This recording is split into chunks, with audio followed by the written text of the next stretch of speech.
வாம்மா, எப்படி இருக்கியே? இப்போ எங்கே வேலை செய்கிற? வெளிநாட்டிலையா? அப்படியா? அப்புறம் என்ன, ஜாலி தான். எத்தனை பேர் இந்த மாதிரி டைலாக கேட்டிருக்கீங்க வெளியில் வேலை செய்கிறவங்க? இருக்கிறதுலே ரொம்ப கொடுமையான விஷயம் அந்த ஜாலி தானே அப்படின்னு கேட்கும்போது.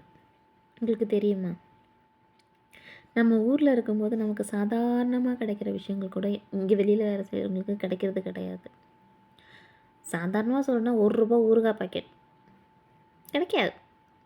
அப்படியே கிடைச்சாலும் உப்பை கொட்டி வச்சுருப்பானுங்க, சாப்பிட முடியாது.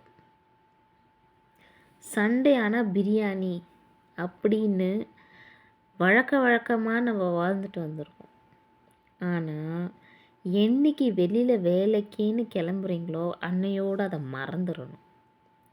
என்னத்தான் நீங்கள் எவ்வளோ செலவு பண்ணி இந்த ஊரில் பிரியாணி சாப்பிட்டாலும் நம்ம ஊரில் கிடைக்கிற குஸ்கா டேஸ்ட்டு கூட உங்களுக்கு கண்டிப்பாக கிடைக்காது. அதே மாதிரி நீங்கள் நினச்ச நேரத்துக்கு தூங்க முடியாது, நீங்கள் ஆசைப்பட்ட இடத்துக்கு போக முடியாது, நமக்குன்னு ₹1 செலவு பண்ண முடியாது. இதெல்லாம் என்ன, இன்னும் நிறைய இருக்குது.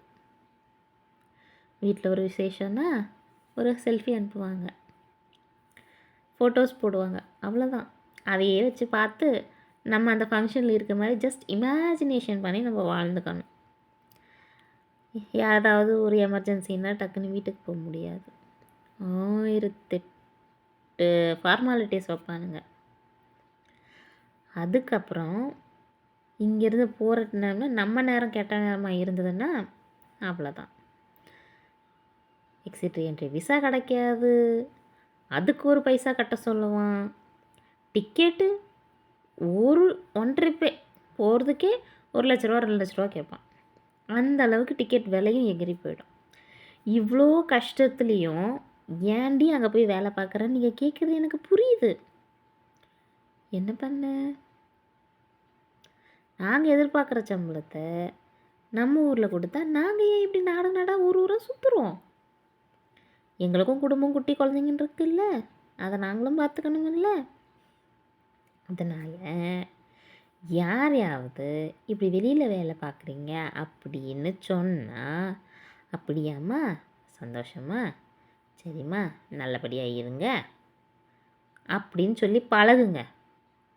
தயவு செஞ்சு உனக்கு என்னம்மா ஜாலியாக இருக்கேன், உனக்கு என்னப்பா ஜாலியாக சந்தோஷமாக அப்ராட்டில் இருக்கேன், ஃபாரினில் இருக்கேன், வேண்டாம். அந்த கஷ்டம் இருக்கிறவங்களுக்கும் படுறவங்களுக்கும் மட்டும்தான் தெரியும். தயவு செஞ்சு நொந்த மனசு திரும்பவும் நோக்கடிக்காதீங்க ப்ளீஸ்.